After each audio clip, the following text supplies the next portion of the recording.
السلام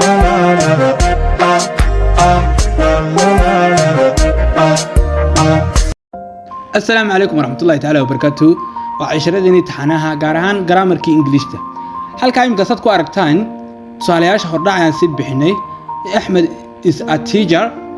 أنا أقول لنا إن هي سيدو كلو الله يقانو باريس is a big city. لابد أوتشيدان كلنا محوية. لابد عاس أوتشيدان كلنا وحيهين إن ندخل كلا تصوح الله يقانو proper name.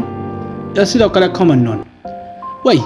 أحمد يا teacher أي هالكاياله sidoo kale dhankan waxa yaala Paris iyo City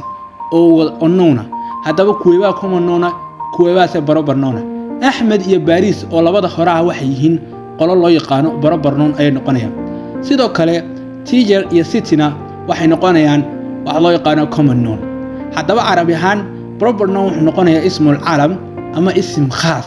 halka common noun ku noqonayo ismul aam ama waxa loo yaqaano nakira oo ahayd kullu ismi shay'in fi jinsi لا يختص واحد دون آخر إن اسم العالم كنوع اسم خاص وي حتى بو دون دق هذا اللي كيقول حوي إن عندي شرحه بروبر نون يا كومن نون أفهم حتى بو حلو يقرأ كومن نون فيس بروبر نون شرح هذا أسود ديار قربة وي اسم العالم يا اسم العام بكلني هنا عربي هان حد يعينه يجنو جودها هدي أنا قلنا لبده ده definition كده وكل أرتم مركه noun wax loo yaqaano wuxuu noqon karaa magacu inteebu noqon karaa wuxuu kamid noqon karaa definition kiis wuxuu noqon karaa sidoo kale meelaheebu magacu gala way wuxuu ku leeyahay a noun magacu is a word used to name a person place thing or idea magaca wuxuu ku leeyahay waa kelmad loo isticmaali karo beer shakhsi loo isticmaali karo shakhsiyad meel loo isticmaali karo think your idea people buu noqon karaa buu ku leeyahay koobaad uu kamid noqon karo magacu lagu magacaabi karo waa people sida magacyada halka ku qoran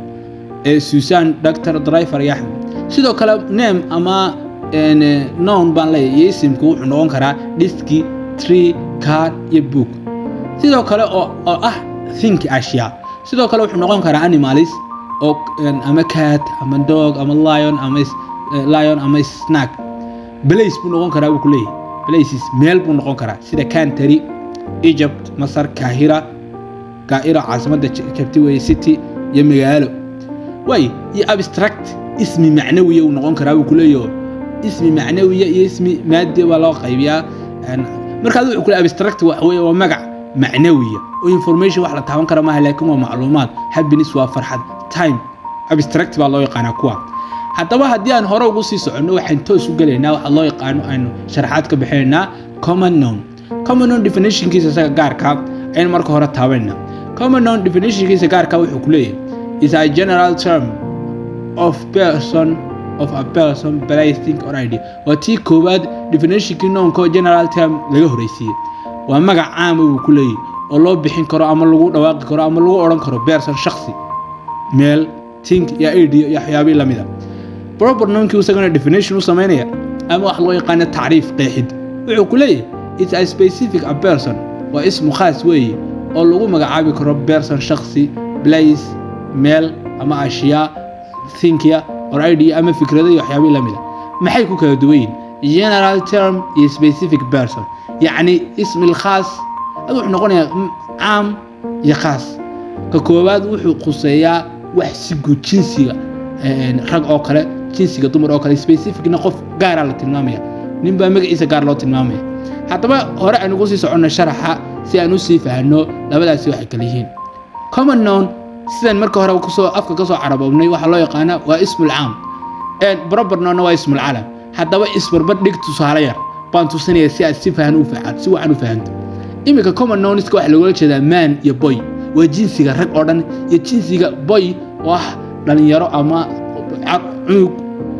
halka gaar propernounki ism العام علم noqonaya ama waxa laga yaqaan khaaso Ahmed oo qura imka Ahmed marka la dhaho Ahmed oo qura loo yeeray laakiin marka maan la dhaho waxa rag koonka ku jira oo dhan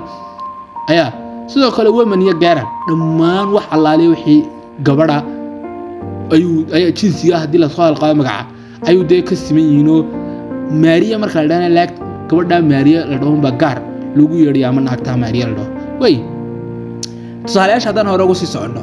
country dal way country waxa loo yaqaano wuxuu noqonayaa dal sida laakiin wuxuu noqonayaa proper nounkiisuna China waa dal khaas oo la garanayo magaca cid kale kuma qabsan karto country-na dalalka oo dhan buu ka dhaxeeyaa waxa ku sii xiga waxa loo yaqaan waa river waa webi dhammaan webiyada caalamka oo dhan baa ka siman laakiin se in gaar loo tilmaamo Nile wuxuu noqonayaa proper noun oo Nile wax la isku qabsanayo ma wax gaar mountain waa buur inaad gaar u sii tilmaanto buurta loo yaqaan Everest waxay ka inaad buurta gaar u carabowday ka dhiganta waayahay haddaan hore uga socono kaar gaari wuxuu noqonayaa wax loo yaqaan common noun waa gaari laakiin Toyota tiraahdo waxaad gaar u sii tilmaamtay shirkad ama gaari gaara oo Toyota loo yaqaan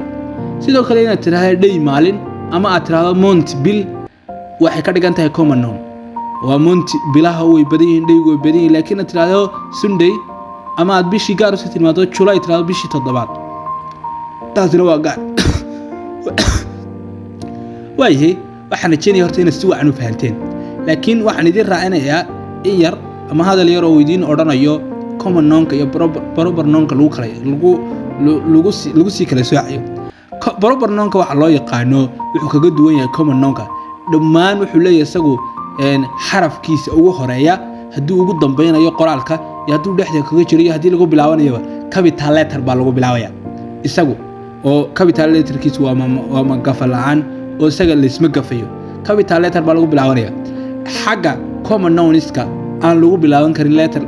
capital letter ama xaraf weyn ilaa iyo marka jumlada isaga lagu bilaabayo maana jumladu markay bilowmayso isaga ku bilaabayso waad ku bilaabi kartaa laakiin inta kale xaraf yar ayaad ku bilaabaysaa halka kale kani uu markasta xarafka weyn u yahay way su'aalayaal ama 5 ilaa 3 su'aalo oo yar si wacan ugu fahmi karto imika this is my friend buri ninkan waa saaxiibkay saaxiibadii this is my friend kan waa saaxiibkay saaxiibadu way badan yihiin waa common noun bay noqonaysaa aadam laakiin markuu sii dhaho ee uu sii raaciyo proper noun bay noqonayaan saaxiib khaas ama ismi caama calama waan leeyahay ayaa sii tilmaamtay su'aalaha imika wuxuu yiri a tale of two cities is an interesting novel ka ugu dambeeya waa sheeko wayagu waa common noun sheekooyinku way badan yihiin marka sheeko la dhaho 100 sheeko ku soo dhacay laakiin waxa soo xadidaysa isaga a tale of two cities sheekadii labadii magaalo baa la oranay labadii magaalo marka la dhaho waxa kugu soo dhacaysa sheeko gaar oo laba magaalo ka dhex dhacday way oo proper noun buu noqonayaa way haddana hore ugu socono labadan nin wuxuu isweydiiyay wuxuu do you have a bit waxa loo yaqaan dhammaan waxa laaliyo wixii yeeyga iyo yeeyga iyo wixii nooca afka u dhudhuban le baa loo yaqaan dabta ninkan baa wuxuu yiri yes ha waan haystaa laakiin mid gaar ah kuwii kamid ah uu sii tilmaamay wuxuu yiri I have husky kaas noocaas kalarka ee wajiga inta u dhuwan baan ayaan haystaa bit waa common noun dhammaan wuxuu ka dhaxeeyaa bahalo nooca u wad eeg isaguna wuxuu yiri kaas ayaan ka sii haystaa way ninka wajiga aad la arkaysaan waxa loo yaqaan president waa Donald Trump su'aal wuxuu yiri that's president Trump kaasi waa presidentigii Trump la oran jiray ama madaxweyne Trump presidentii Trump imka waa proper noun waa magac qaas ah presidentii waa title sidee buu u noqday waxa loo yaqaan proper noun wuxuu ku noqday president waa title ama laqab ama naanaystu magaca hadii ay ka hormarto isaga ayaa lagu qaadayaa oo way isqaadanayaan waxa la oranayaa isagu ka mid noqonayo waxa la oranayaa waxa loo yaqaan magac proper noun waa laga dhigaya waayo titles way badan yihiin sida masteris mrs miss president doctor sidoo kale professor waxa loo yaqaan title marka hadii uu ka hormaro saas weey laakiin hadii ay nacnad saaran Trump is the president of the USA oo Trump aan horeysino magaciisa caadiga asaga aan horeysino Trump proper noun noqonaysa halka president ay ka noqonayso common pronoun ama magac ismul caam wax loo yaqaano oo waayadade Trump kan markan magaciiba horeeya